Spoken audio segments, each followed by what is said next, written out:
Welcome to the Nexus Unloaded podcast. This is Will Crozier. And I'm Zach Kongonis. We are here to bring you the best solutions to your lifting problems. Through our real-world experience, we hope to break things down in a digestible, applicable, and entertaining way. On today's episode, Zach and I talk through gauging RPE and how to improve the accuracy when you are using it. So if your coach is using RPE to prescribe you intensity in their programming, or if you as a lifter have chosen to use RPE, we're going to talk about how to implement that better and how to just get better at using it. It's not a conversation about RPE versus other methods or whether it's viable and the pros and cons. It can get a little bit messy with that.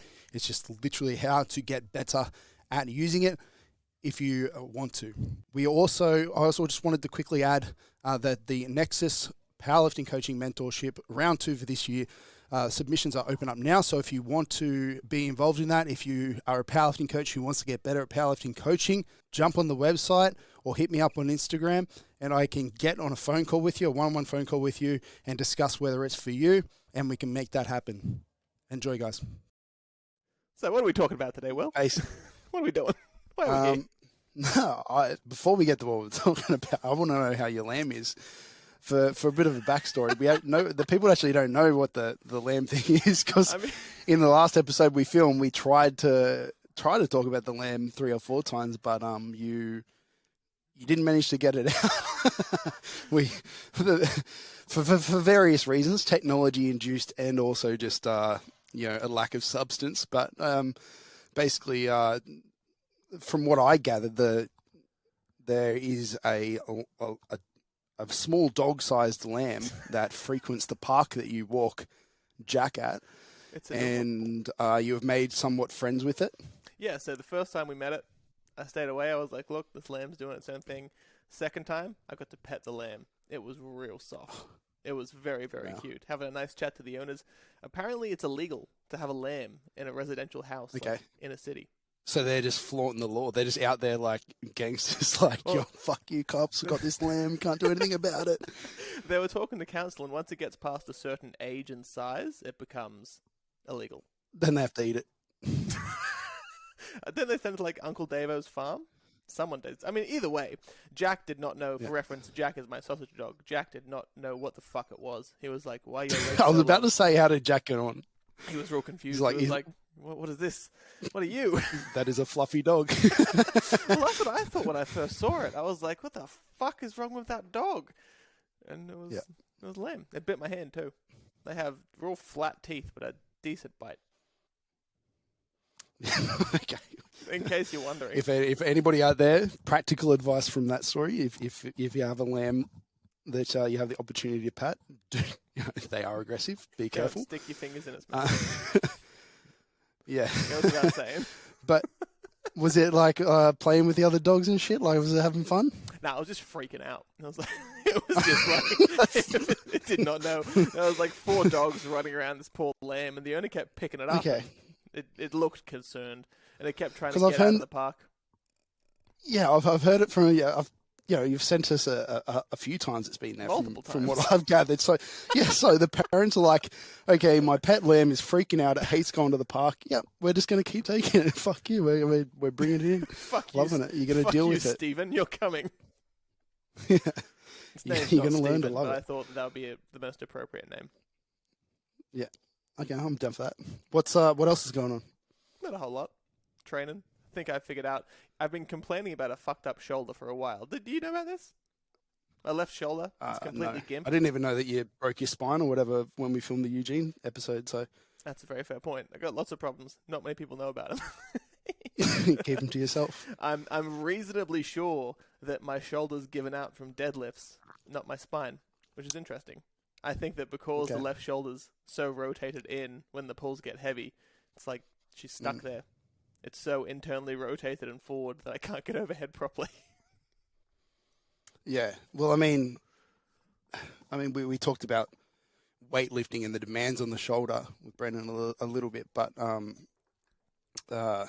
like catching a snatch in that behind your head, like really extended position, catching a jerk overhead, if it's a bit closer usually for most people, benching, all this different, like they usually don't play well together. So it's actually a surprise to me that you've lasted this long, to be honest. Yeah, I was shocked because I started getting a real bad pain in my AC joint, and I was like, that's a new one. I've never really had that before. Tries to jerk, feels like my snatching. shoulders. No, from the AC joint was from the deadlifting. Oh, okay. So the shoulders just been, and the long head of my biceps, like real mad. So, figuring that out. Just mixing up. Getting all the issues. That's what you get for trying to do anything other than SBD as That's a powerlifter. what I try to get by being mediocre at some other sport. That's my claim to fame. I'm like the best mediocre powerlifter and the best mediocre weightlifter. I'll put that in my Coach bio. Jacqueline at the hard way as well tried to be a mediocre 100-meter sprinter against school children and learnt the hard way. You can't. Once you're in the SBD life, you can't exit the SBD life. You sign a deal with the devil. The clause for exit is either one exploded patella or one separated AC joint. That's all good. The fee for leaving. You'll be right. I was just don't do other things. I've told you we'll have Broderick here in it. We'll have Broderick here in a few months towards the end of the year. For those who don't know Broderick Chavez, look him up. He's great. And I once asked him because I was super curious, because I'm a big advocate of walking and keeping moving and generally being a human as well when you're trying to be an elite powerlifter as well.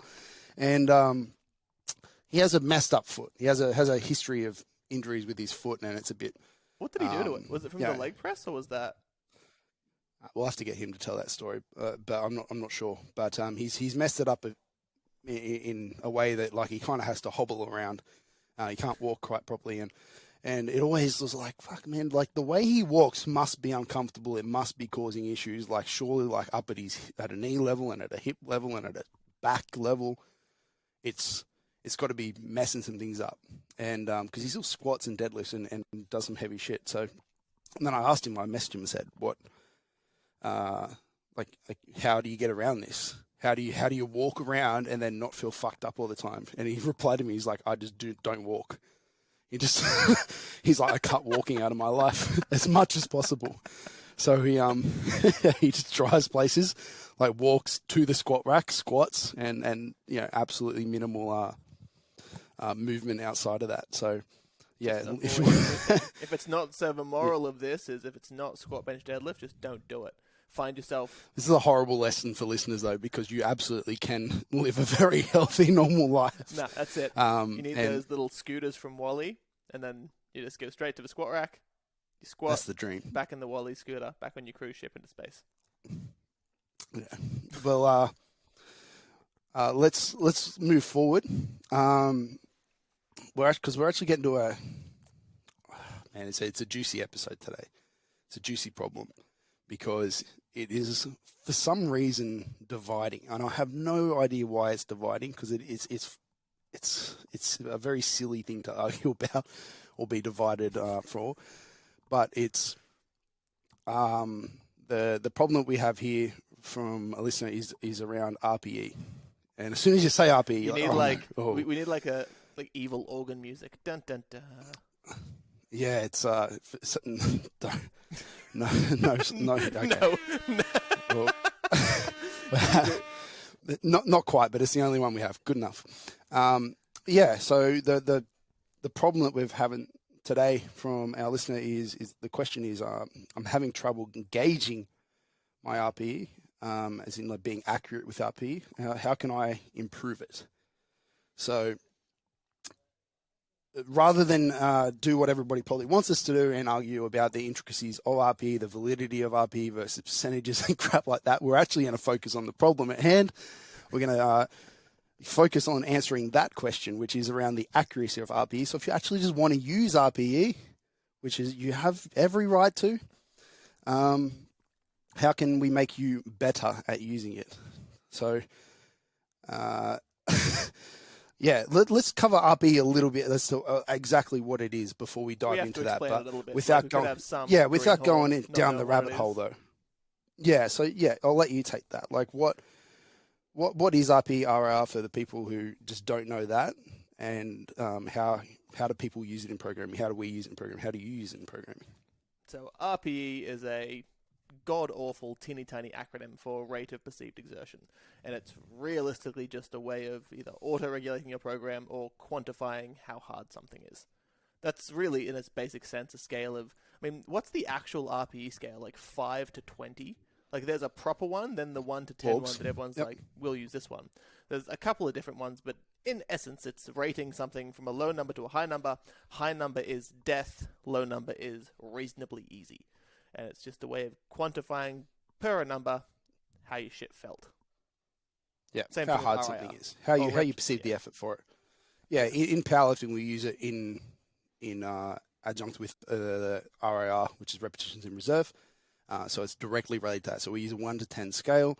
10 being you have 0 reps, absolute max. If I absolutely forced you, gun to the head type situation to do one more rep, you just literally couldn't. So that's a proper 10. And then 0 to 5 we don't really use so much because it doesn't exist. They're just well yeah, they're just like, it's just a warm up at that point. It's not stimulating in any fashion whatsoever. Even if we were to try and program something like that for whatever reason, it would just be too inaccurate to try and judge that far from failure. But then from 6, we have 4 reps from failure, 7, 3 reps from failure, 8, 2 reps from failure, 9, 1 rep from failure. And this is a subjective measure, which is where the arguments from people come in. It is something that is subjective to the lifter. So I'm going to do a set and I'm going to do my best to give a rating of that set and say that I think I had 2 reps left in me at an RPE, or I had 3 reps left in me, or something like that. I'm going to try and judge that after I've done the set. And it is purely that. It's purely subjective. And that's where people get their panties in a twist a little bit about it. So they from like a pure theoretical perspective, somebody else can't call your RPE, because that shits me up a wall. Like, you got all the homies in the gym, someone's doing a rep, and they're like, yeah, bro, that's an RPE 7. Homie's, like, bleeding from his nose, about to pass out. You got 2 more reps, bros, you got it. Like, RPE is the internal perception of how hard something was. I feel like I'm going to get attacked for saying that, but you can't call someone else's RPE. You can be like, it looked pretty good, but we'll get into it. Yeah, I encourage people to, you want to just do your set, then have a little bit of a think about how many more could I do, kind of make a call there. If you watch the video back, and sometimes it's easier than you thought looking on a video, sometimes it's harder, but I mean, and that's where this accuracy thing comes into a complete different discussion, and I don't want to go down this road too hard because we'll end up just never getting to the actual question and helping this person out. But in my mind, the accuracy isn't that big a deal. Like, if I rate something an 8 and then you're my coach and you go like, well, it looks to be an 8.5 to me, then or your mate says that or whatever, then it's like, it doesn't matter, because we're not making like acute programming decisions based on that one set and that rating that you give us. Coaching is much more rounded than that. It's one tool. It's one rating from the person. I'm looking at multiple other factors in their training, like the video, how the technique held up, how they're speaking to me, just the general tone, their motivation to get in there, the environment of their training, just like what fatigue level is built up, readiness scores, so their sleep and their stress for the day, the actual numbers that they hit regardless, like all of these different data points that I can think of, and I'm sure there's more, but I'm using all of those as a coach, looking at a week's training for a lifter, and then deciding, okay, what are we going to do with this? How do I get this person to move forward? So whether it's like perfectly accurate or not isn't really that important to me. It's just it's more of a thing. It could tell me not only how hard they thought it was in terms of like the training loads and make decisions based on that, but it tells me just like how they're feeling in general. So it just tells me a lot about the situation. It's not just like a pure like, I'm not just looking at their estimated 1RM and making every coaching and progression decision on that one number in the moment. You know what I mean? It's a piece of the puzzle. A lot of people will grab onto it like it's a way of life. Like, they'll get RPE tattooed underneath their eye because they're all for it. Yeah. But at the end of the day, it's and they're the people who are like, percentages are stupid. And then the percentage-based people are like, no, RPE is stupid, man. And it's There's two kids fighting in a playground. Like, how dare you use a different set of numbers to describe how hard that was? Yeah. So and that's quickly something that we have to go down is like if you looked at my programs, and I'm sure you're the same, but correct me if not. I'm giving RPE for some things. I'm giving percentages or set numbers for other things. I'm giving like MRAPs for some things. I'm giving rep maxes. So hey, work up to a really hard set of 10 on this. I'm using different tools to prescribe intensity to fit the situation or fit the person, and and that might change over time. Like usually I feel like if a person can judge their RPE accurately, I'm probably going to use that a lot. If they can't, I'm going to use tools to help guide them towards it. But like Anthony's a good example of that. The Australian Yeti, Anthony Christner, we started giving RPE for him. He's used RPE. He understands RPE. I think he even uses RPE to program some of his lifters. He understands it. And he loves a little bit of a push, just to push. If it's an 8, he'll push it to a 9 and call it an 8 and 8.1. The funniest one that I get, like I don't know if you get this at all, tell me, but the funniest one I find is like, this was an easy 8 or this was a hard 8. Yeah, it's like you're breaking down. You have easy, medium, hard 8 that never goes below or above that. Yeah. Yeah. Somebody will go like, I think this is a hard 8, and it's like a full-on grind. But again, like that's not a bad thing, because if somebody writes that in their program, like, yeah, I'll chuckle to myself and go like, aha, and then I'll watch the video and it's like a grind. I'm like, cool, like whatever, and I'll give them some feedback on that and say like, hey, maybe that's not an 8. Maybe you should consider like your thought line on RPE. Don't listen to your mates so much, and then I'll adjust the program for the next week, or I'll give them a set number or whatever it is. You know what I mean? Like it's not that inaccuracy at that one point in time is definitely not going to impact their long-term progression. Yeah. Yeah. And especially on the coaching side as well. When you're looking at using it, why wouldn't you want to use all the tools that you have? Like if you can find a applicable place for RPE, use it. If percentages fit better in a certain circumstance, you don't want to not use percentages just because you think someone on the internet will bully you. Think, oh, how dare you? Why are you using that? You're living in 2010, mate. You don't want to build a rocket up your house just using a hammer. You can use other tools. Yeah. You could use like it's the same as like demonizing exercises. Like all exercises have a list of pros and cons to them. They have a place. That's just negatives. Just straight cheaters. And for they all have a place where they could be used in a way. It might be only a very small place for it to be used. It might not be, an exercise that fits many situations at all, but it's going to have one place with one exact in context that it might be a logical choice.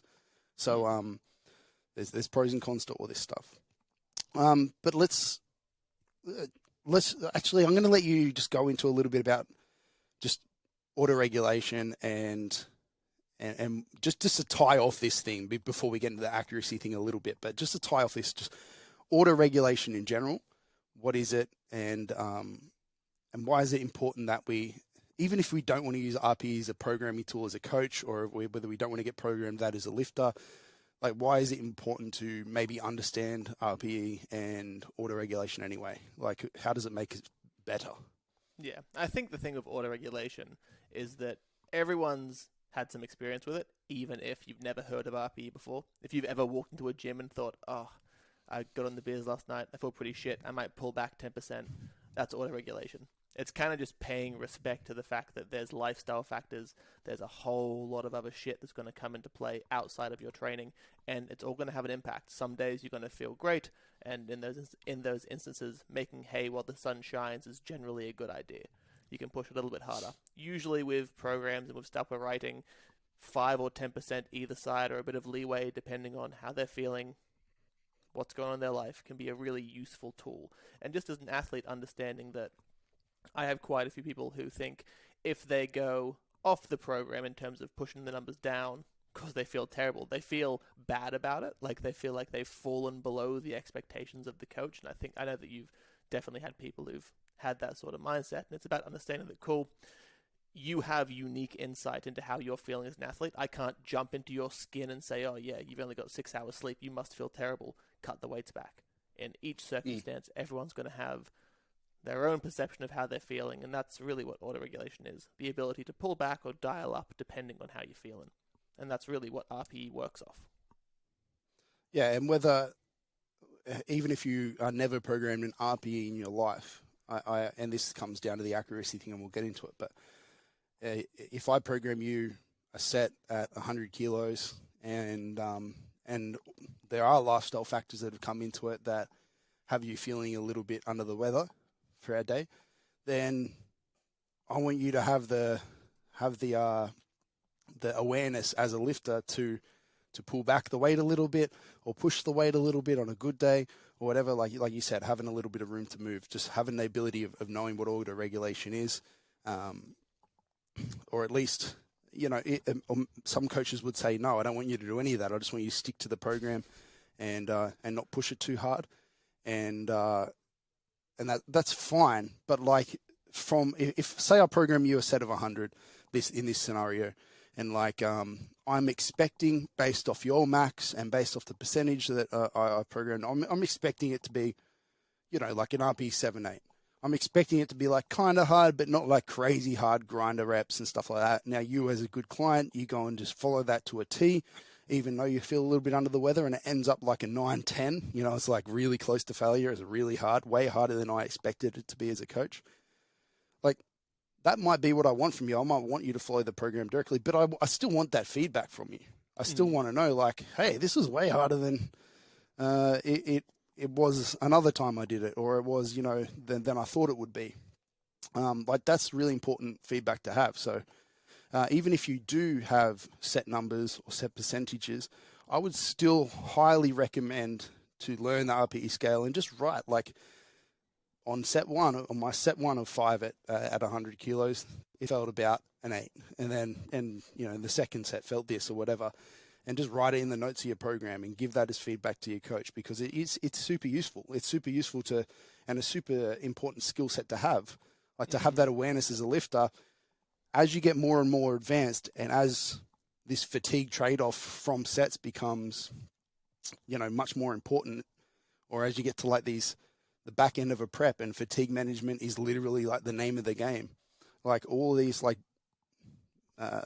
little inaccuracies add up, or like all these little factors add up, and yeah, even if I'm programming it, like it's super good to know that from a lifter, so I can judge their fatigue level. So like, whether you feel confident in being accurate or not, I would still just do it, even if you hate RPE. Just give it a number, even if you write like easy, medium, hard, or whatever. Like this was harder than I thought it was today.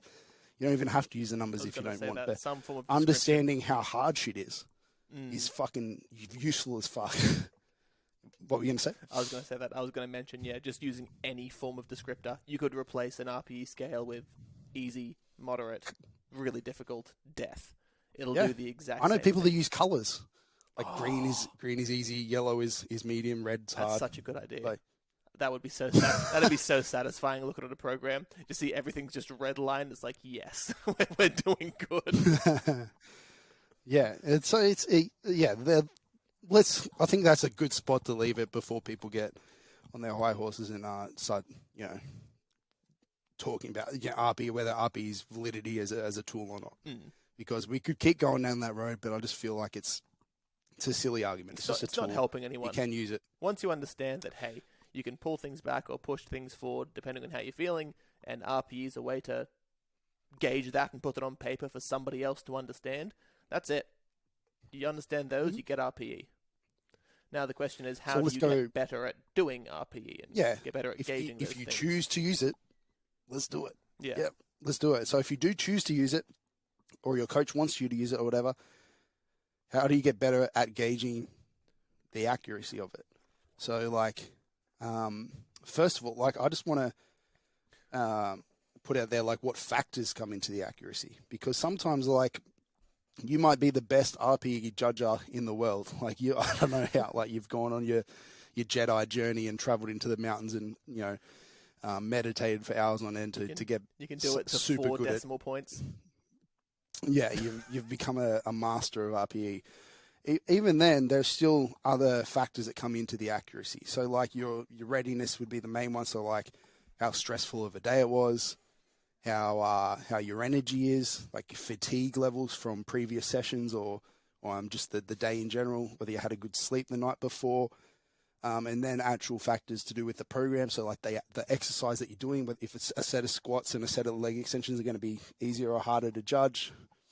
The proximity to failure that you're going, like I said earlier, below Maybe 6 is elaborate on that for impossible. a little bit, because I know that you've mentioned this quite a few times with the difference between gauging difficulty on things like machines, which are externally stabilized, things like barbell lifts, which aren't, because it can be quite difficult. Because if anyone here has done a death set on a hack squat, RPE at that point essentially doesn't exist. Like when you think you're done, you are not done until you fail the rep. There's always one more. There's always one more. It can be quite different depending on the movement, what those scales actually end up being. And it's important to kind of mention that. To give a story behind this, when I did a presentation alongside Eric Helms in New Zealand,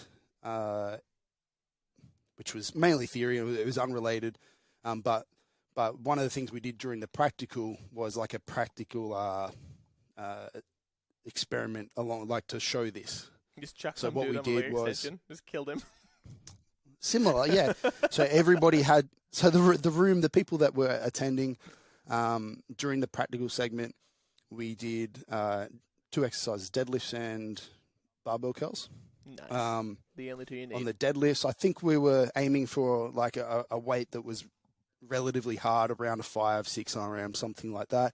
We didn't go crazy trying to work out exactly what it was, but like we just got each person to pick like around what that weight would be for them. And then they had to do reps until they thought they were 2 from failure, and then yell out to everybody during the set and go like, "Hey, I've got 2 more left." Oh no. And then keep keep doing reps until they literally just fucking couldn't do any more reps, to gauge like how good they were at judging it. And people were pretty damn accurate, like within 2, I would say. For the deadlifts, you mean? Yeah, for the deadlifts, on the heavier deadlifts, on these 5-6 RM kind of heavyish deadlifts. So most people ended up getting, around 5-ish reps and maybe a couple either side, and they were pretty accurate with it. So lower reps, higher RPEs, as in an 8 in this instance, in a big multi-joint exercise.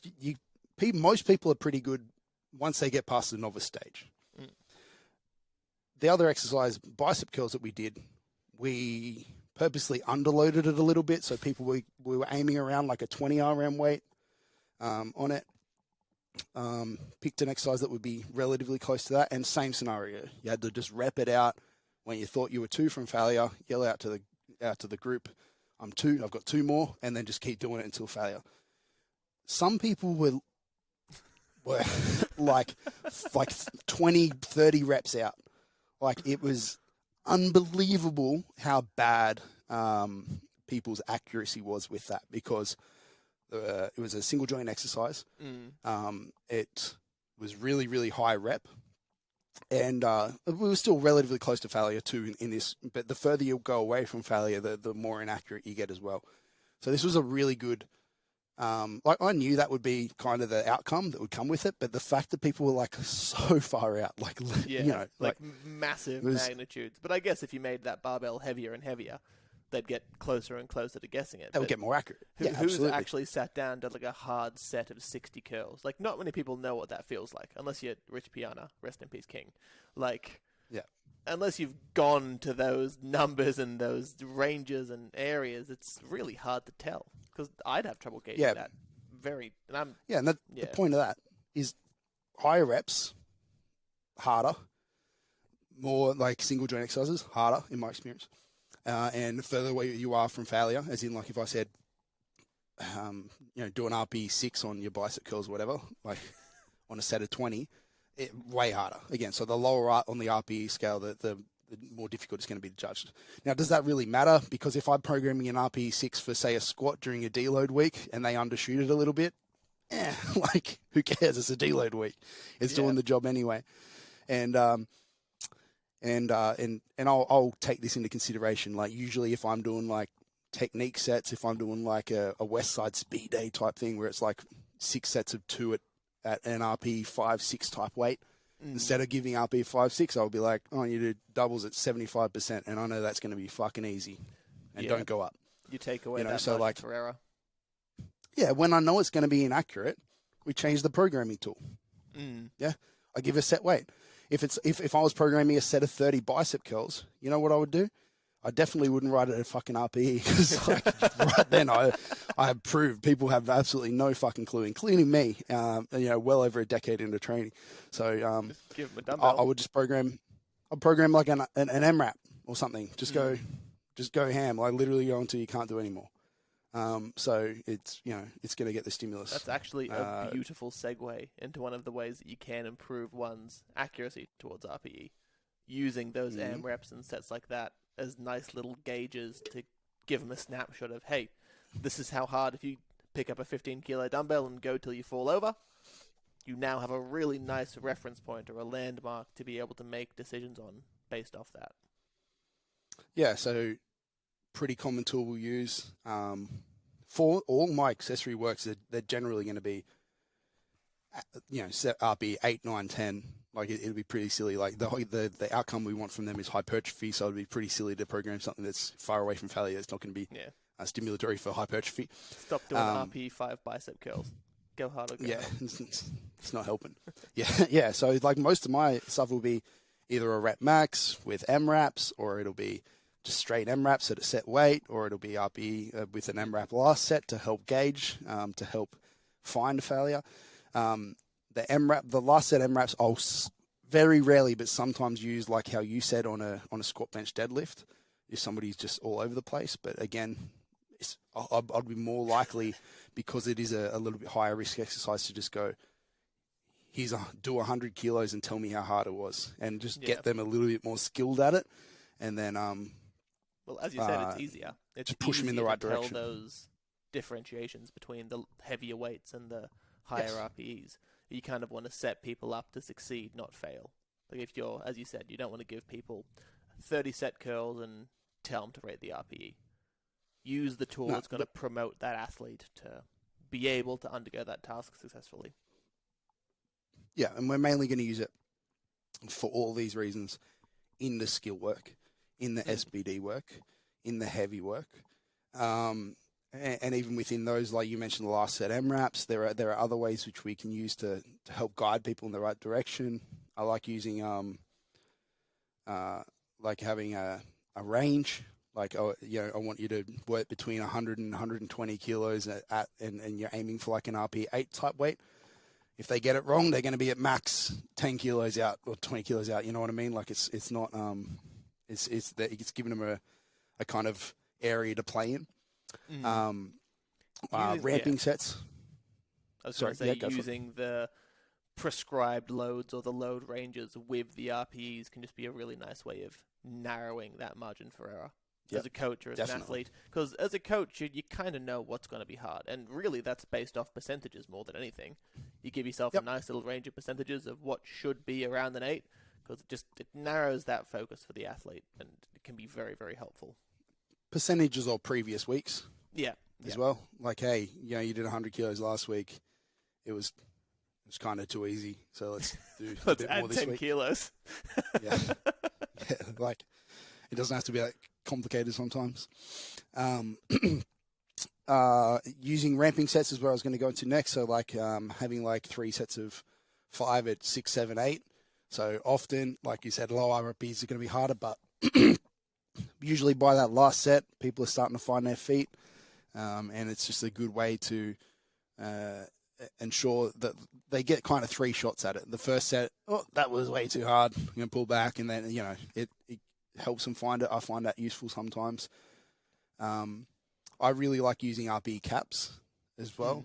So RPE caps are really great because they stop the problem of overshooting. But if it's undershooting, it stops them from from moving too far in that direction type thing. So like it's and you've said that before, like, you prefer someone undershoot than overshoot because one of them has a much easier solution. I'd prefer people to undershoot skill work, SBD work, absolutely, because I'd rather it just be it's practice, it's technical. Like I'd rather maintain efficiency and not slam. Obviously, I'm going to push them if we're close to a comp and we need to push it, and they're just not pushing it. I'll find a different way.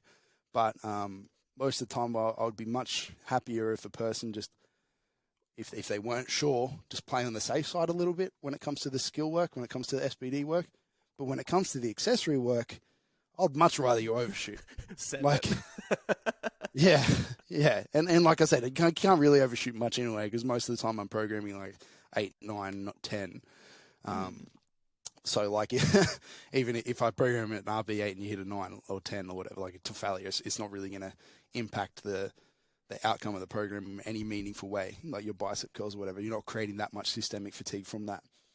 But yeah, the RPE caps are basically like having, I want you to do 5 sets of 5 at 100 and at an RPE 8 cap, which means if you, on your third set, for example, do this at a 5 and you hit an 8, you hit a difficulty that you deem an 8. The first 2 sets were easy, but this one, after the fatigue of the first 2 sets, is now a little bit more difficult, and you deem it an 8 or more.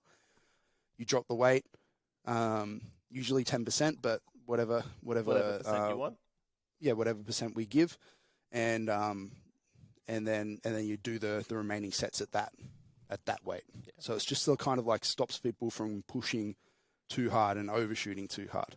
Whereas if it's super easy, do all the sets at the set weight and fucking, great. We'll put it up more next week. It's an easy regulator. It also clarifies quite well, because I know a lot of people will get confused of, if say they have a 5x5, when are they meant to hit the given RPE? Like if you say a 5x5 at 8, at what point do you want that person at an 8? Because if they hit it on the first set, the last 5 is not going to be an 8 anymore. That's a good point. And I feel like one of the arguments against RPE is like, oh, it's just lazy programming, like blah, blah, blah. Like whatever, percentage ain't that much harder, mate.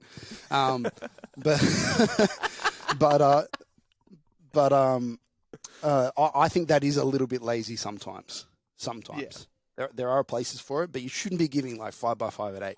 Because like you said, it's fucking confusing. Do you want me to 8 on the first one? Because like by the time I get to the 5th one, it's going to be like an 11. You're fucked, or do you want me to hit that on the last one? And the kind of the first couple of sets are just piss warm-ups. You know what I mean? Mm-hmm.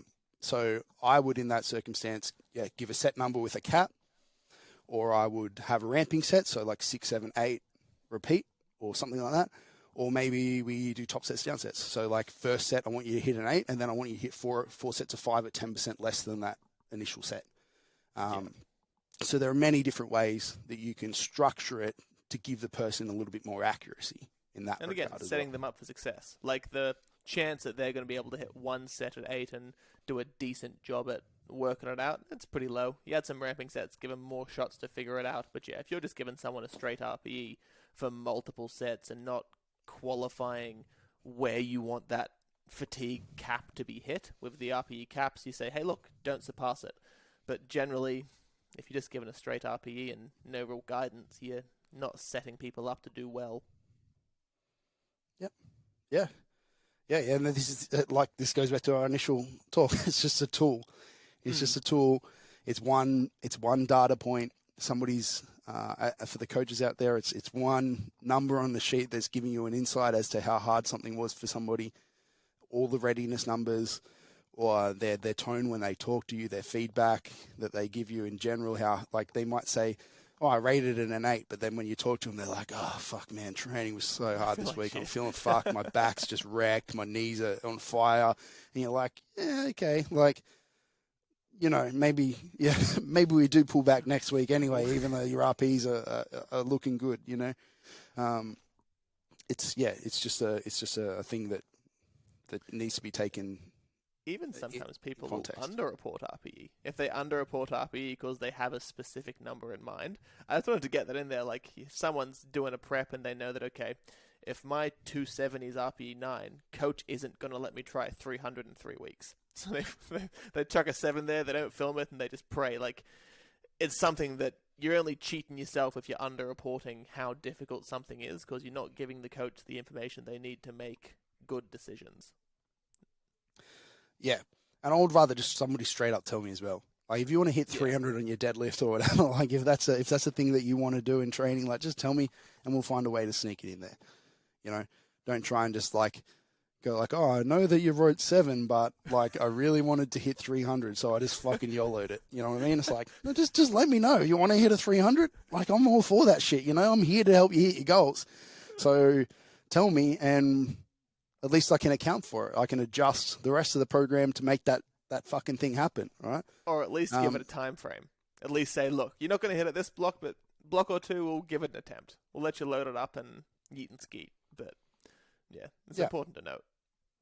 Sweet. Joe, you have any more on this? You're pretty happy with the accuracy discussion there? I think we kind of covered it. There's no other real programming tools outside of the things that I just mentioned. And really, besides that, and just open, honest communication with the coach, they're the biggest ways. And I guess doing it. Like putting in the effort to sit down and think, okay, how did that feel before you watch the video?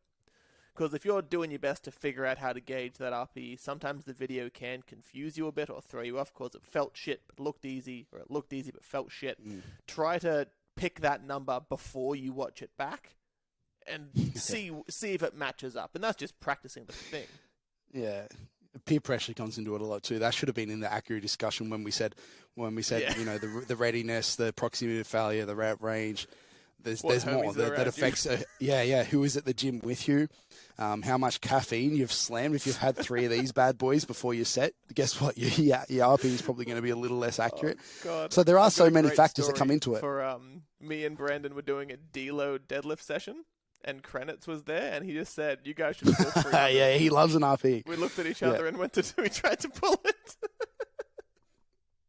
What? Go again? Oh, did I crackle up? I think it did, yeah. Go, like, hit us. I just said that me and Brendan were deadlifting, and it was like a light deload session after we sent a max triple, and Krenitz was in the gym, and he just said, "Hey guys, you should try pull 300 tonight." And we kept loading the bars up until we both failed. Like RPE doesn't matter at that point. Yeah. See, even if I was giving you, this is the thing, like overshooters are overshooters regardless of systems. As in, like, if I give you an RP7 and you choose to ignore it, I doubt putting 80% on the page is going to fix that problem. Like, you're probably just going to ignore that anyway. So, I feel like the subjectivity argument and that particular, or whatever, it's all silly arguments. But anyway, to wrap this up, I actually did a bit of an RP rant on the last education call that we did.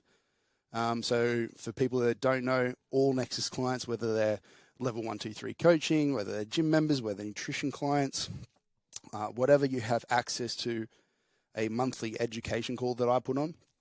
And this month's education call was on progression and how to progress generally in the gym through exercises in different ways, which was great. But I had a question come in during because they're live, they're a Zoom call, they're recorded. But I had a question on there from one of our members, and he asked about RPE, and I threw in a nice rant there about my thoughts on RPE and pretty much what we said today, but going in a little bit more direction with that. So, shameless plug, I guess. If you're part of the team, jump on the website, log in, look up the education call replays in the Nexus Education Hub, and watch that back at the end. If you want to hear me go on a little bit more about RPE, or if you're not, why not? If you're not, get in part of the team, and you can access those calls as well. It's not a soft suggestion. Do it now. So we have some room for new coaching clients if you are interested. But let's leave that there. If you have any more questions about RPE on how to gauge accuracy, if you're a coach and you want to throw in your 2 cents on like ways that you've used to help other coaches become more, or your lifters become more accurate in rating their RPEs, systems that you have in place for that, I am all about that. I want to hear about it because it could go on forever in terms of like ways that we can make people better. So hit us up on the website. If you just jump on nexusperformance.com.au, up the top, there'll be a podcast. Drop down, jump on that page, and there'll be a feedback form at the bottom where you can either give us feedback and tell us how shit we are, or preferably, you can ask questions or suggest more episode content that we can jump into and help answer your questions. I'll catch you guys later. Thank you for listening to Nexus Unloaded. Be sure to jump on our website to find details on everything mentioned on today's podcast, plus information on our coaching, mentoring, and gym services. Make sure to follow us on Instagram at nexusperformance.aus for any updates on what we are currently doing. See you all in the next episode.